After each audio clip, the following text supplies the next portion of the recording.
Hello friends, welcome to compete exam. आज के इस वीडियो में हम देखेंगे नाइन्थ क्लास की इकोनॉमिक्स का पहला चैप्टर, जिसका नाम है पालमपुर गांव की कहानी। तो आइए देखते हैं क्या कहानी है पालमपुर गांव की। पालमपुर एक छोटा सा गांव है और ये अपने आसपास के गांव और कस्बों से अच्छी तरह जुड़ा हुआ है। इस गांव के सबसे नज़दीक एक बड़ा गांव है जिसका नाम है रायगंज, और इसी गांव से सटा हुआ एक और कस्बा है जिसका नाम है शाहपुर। ये रायगंज और शाहपुर दोनों से सड़क के द्वारा जुड़ा हुआ है। इस गांव में अलग अलग परिवारों के, अलग अलग जातियों के कुल 450 परिवार रहते हैं, जिस जिसमें से एक तिहाई जो है वो दलितों का परिवार है, यानी 150 घर जो हैं वो दलितों के हैं, और 80 जो परिवार हैं वो ऊंची जाति के लोगों का है।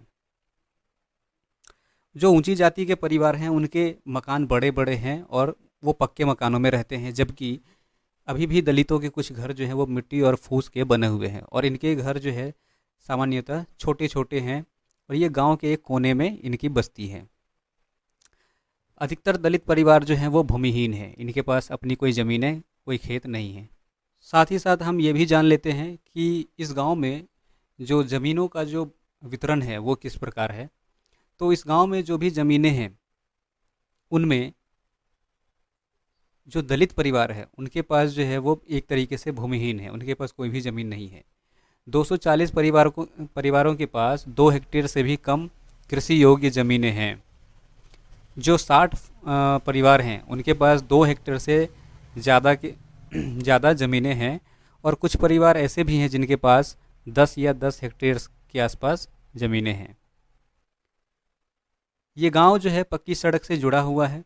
इस गांव में बिजली है, और खेतों में बिजली के उपकरण का प्रयोग होता है, जैसे कि सिंचाई के लिए जो पंप चलाए जाते हैं वो बिजली वाले पंप का इस्तेमाल करते हैं। गांव में 2 प्राइमरी और एक हाई स्कूल है, एक सरकारी स्वास्थ्य केंद्र भी है, और एक प्राइवेट डिस्पेंसरी भी है। ये तो हो गई इस गांव की परिचय। अब बात करते हैं कि यहाँ के लोग क्या काम करते हैं, क्या क्या रोजगार है इनके पास, या फिर ये अपने दैनिक ज़रूरतों को पूरा करने के लिए या फिर अपनी रोजी रोटी के लिए किन चीज़ों पर, किन कामों पर निर्भर हैं। तो मुख्य रूप से हम इन कामों को 2 भागों में बांट सकते हैं, एक कृषि कार्य और दूसरा गैर कृषि कार्य। पालमपुर गांव के लोग मुख्य रूप से जो है वो खेती पर निर्भर हैं। यहाँ की आबादी का 75% जो है लोग वो खेती में लगे हुए हैं। यहाँ के लोग मुख्य रूप से 3 तरह की फसलें साल में उगाते हैं। ज्वार बाजरा, जो कि जिसे हम खरीफ फसल कहते हैं, और ये बरसात के समय में उपजाया जाता है। ये लोग ज्वार और बाजरे का प्रयोग अपने जानवरों के चारे के रूप में इस्तेमाल करते हैं, जैसे गाय भैंस जो भी पालतू पशु हैं इनके चारे के रूप में इसका इस्तेमाल किया जाता है। जो दूसरी फसल है वो है गेहूं की, जिसे हम रबी फसल कहते हैं, और ये सर्दी जाड़े के महीने में होता है। यहाँ के लोग जब गेहूं का उत्पादन करते हैं तो अपने खाने के लिए जो है जितनी ज़रूरत होती है साल भर वो रखते हैं, और जो उससे ज़्यादा का उत्पादन होता है वो अपने आसपास के बाज़ार में जाकर बेच आते हैं। और एक तीसरा फसल भी है जिसे अक्टूबर और दिसंबर के महीने में उगाया जाता है, जो है आलू। कुछ लोग, लगभग 25% आबादी, इस गांव की लगभग 25% आबादी कुछ ऐसे कामों में भी लगे होते हैं जो कृषि से हटके हैं, जैसे कि यहाँ के कुछ लोग भैंस पालते हैं, और भैंस से जो दूध निकलता है उसको बेचकर गुजारा करते हैं, यानी डेयरी हम कह सकते हैं। यहाँ पर कुछ छोटे स्तर पर जो है विनिर्माण का काम भी होता है। यहाँ पर एक किसान है जिसके पास गन्ना पेरने वाली मशीन है, और ये उस मशीन से क्या करते हैं, ये अपने खेत में जो गन्ना लगा होता है वो, और साथ ही अपने आसपास के जो और भी किसान हैं उनसे गन्ना खरीद कर और उससे गुड़ बनाकर ये मंडी में बेचते हैं।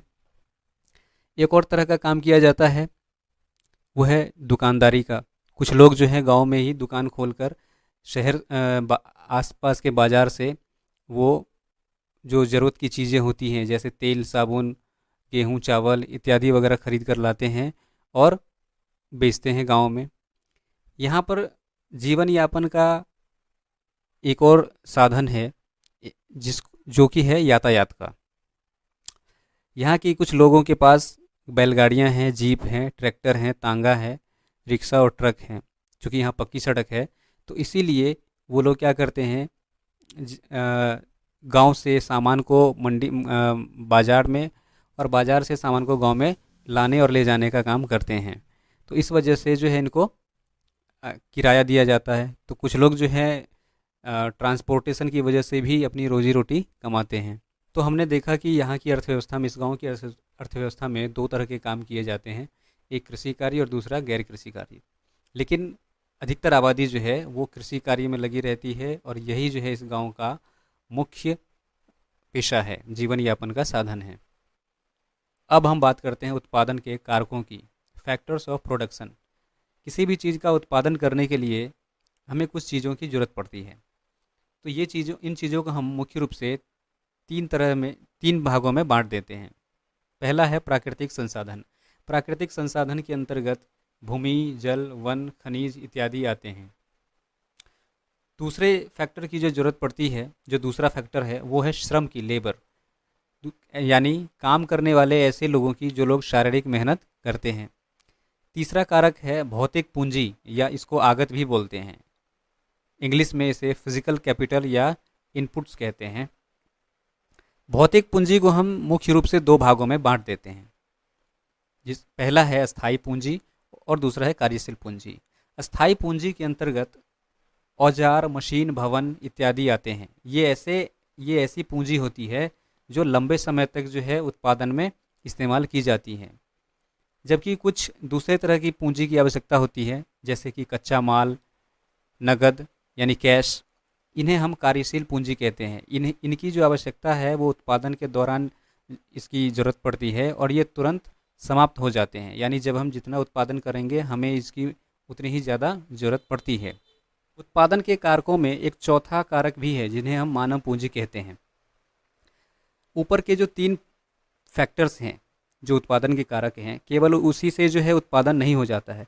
उन सबको साथ मिलाकर किसी वस्तु या सेवा का उत्पादन करने के लिए हमें एक ऐसे इंसान की ज़रूरत पड़ती है जो उसको आपस में संयोजन करके, ऑर्गेनाइज करके मनचाही वस्तु का उत्पादन कर सके। इसके लिए हमें एक ऐसे इंसान की ज़रूरत पड़ती है जिसके पास नॉलेज हो, स्किल हो, एक्सपीरियंस हो, और वो उद्यमशीलता करके उन इच्छित वस्तुओं का उत्पादन कर सके। इन्हें हम मानव पूंजी कहते हैं। तो आज के वीडियो में इतना ही। ये हमारा फर्स्ट पार्ट है, इसका एक सेकंड पार्ट भी आएगा। बाकी की चीज़ें हम उस वीडियो में पढ़ेंगे। अगर आपको ये वीडियो अच्छा लगता है तो इसको लाइक करें, शेयर करें, और हमारे चैनल को सब्सक्राइब कर लें। अगर आप कुछ पूछना चाहते हैं तो कमेंट सेक्शन में पूछ सकते हैं। वीडियो देखने के लिए धन्यवाद।